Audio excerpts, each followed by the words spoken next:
What is your childhood memory that you thought was normal but realized it was traumatic later in your life? Every time my dad would pick me up from school, he'd leave me in the car for 3+ hours whilst he went into the local pub and got drunk. Nothing to do. Just sitting there in the car. He'd come back after the few hours had passed and throw me a bag of chips as he started the car. I always thought I was the luckiest boy in the world to be getting those chips. Edit, the response to this has been beyond overwhelming. Even when I wrote this, I didn't think his was half as big a deal as I have come to realize from this post. Thank you so much to all those who shared stories and sympathies. The world has some nasty people, but goddamn does it have some beautiful people too. One of the things that makes Reddit great is that there are so many of the latter to be found. Thank you. For those of you who shared similar stories, I hope you find a little peace out of realizing how many of us there are. I sure do. Finally, if those of you in my boat feel inadequate, suffer from imposter syndrome, compulsive need to apologize and make right, shame for resenting your dad in spite of knowing he did some shitty things, anxiety, shame, or a host of other little ever-present storm clouds, just know you're not alone. This thread has helped me realize where many of these issues have come from.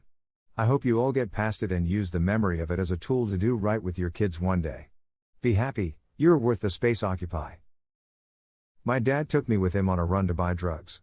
He made me lay under a blanket in the backseat of the truck. It didn't hit me until like 20 years later what had happened.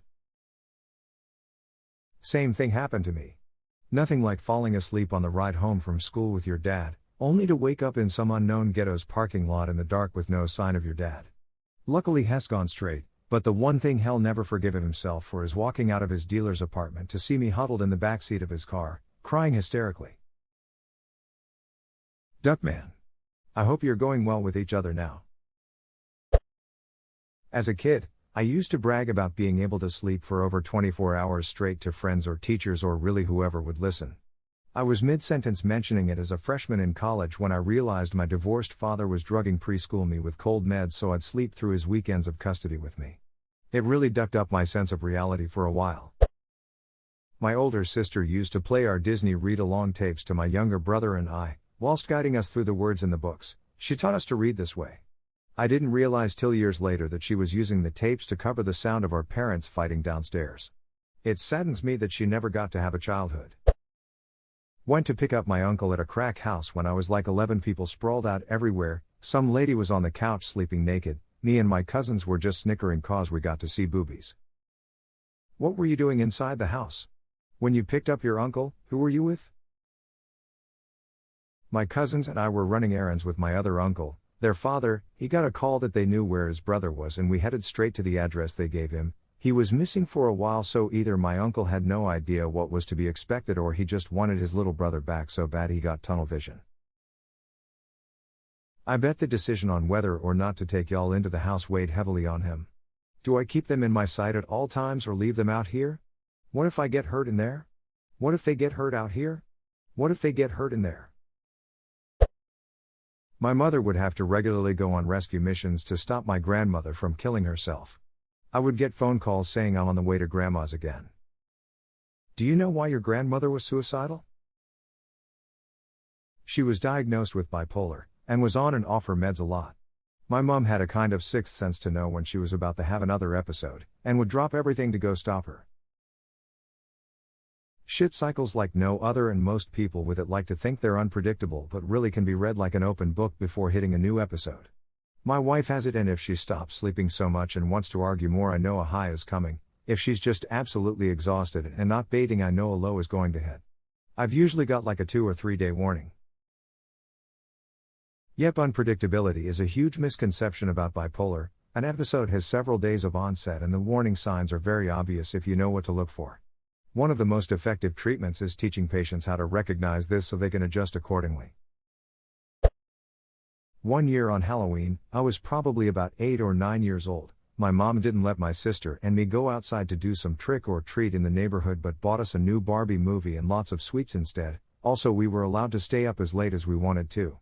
It was because she was afraid our father, parents were divorced, father abusive, would try kidnapping us. He had tried before. Still, it is one of my most treasured childhood memories because we had a great evening, just my mom, my sis and me.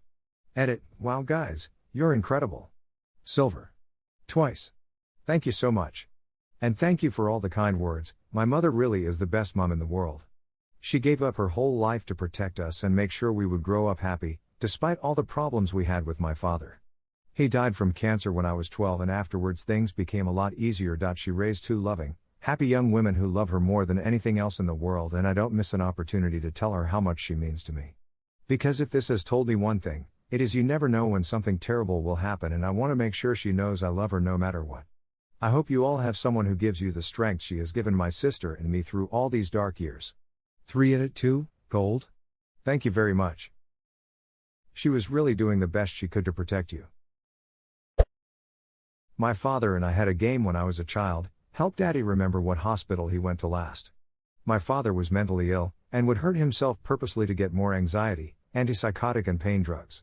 There were 5 hospitals within a 2-hour drive of us, and in those days, early 90s, late 80s, there were no computer systems to track him like there is now. He would literally break his own fingers, burn himself with oil, anything to get what he needed. And it was my job to help him remember, so he wouldn't get caught. After he took his life when I was 12, I had a lot of feelings and scary memories to deal with. It's been a long, hard road, but I hope wherever he is not in pain anymore. Edit. Thank you for all the kind messages and gilding. I'm in therapy and have been for about 10 years. For all his shortcomings, my dad was amazing to me. He was so kind to me. I just miss him. I've always been a daddy's girl, and he took a piece of me with him. Hugs. My mom leaving me at different places with different people for months at a time, or when we would be driving. I remember there would be times where she would tell me about the school she was going to take me to and that I would live there.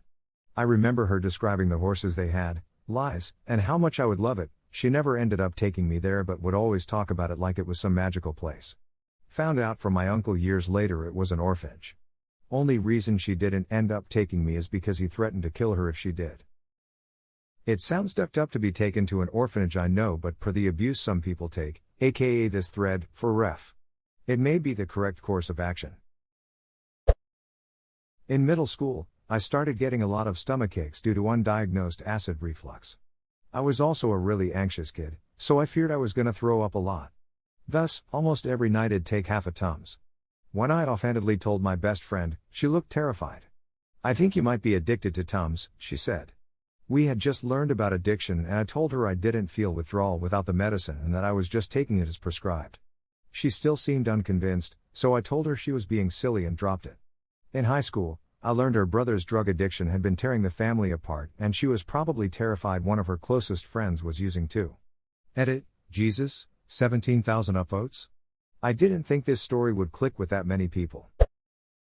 My stepdad would frequently play fight me and my sister when my mom wasn't home, but his play fighting was actual abuse. Most of the abuse was punching and stuff, but the worst one I remember was him tying me to a chair with a shit ton of duct tape and tying my mouth and just leaving me there for over an hour.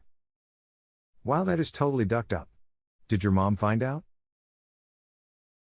Yeah, years later, after they got divorced, me and my sister were talking about it with her. This was when I first realized how terrible it was, based on my mom's reactions. Damn, I am sorry that happened to you. Vicious games.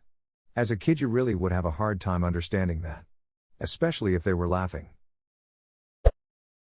Apparently it's not normal for you to fear your dad's presence. This question reminds me of that Redditor whose mom made him have a butt plug in at all times in fear of the devil doing butt stuff or something. The mom got busted when he had to use the bathroom during school and asked the teacher to help remove his poop plug or whatever he called it as a kid. Was truly a ducked up story in a similar AskReddit thread.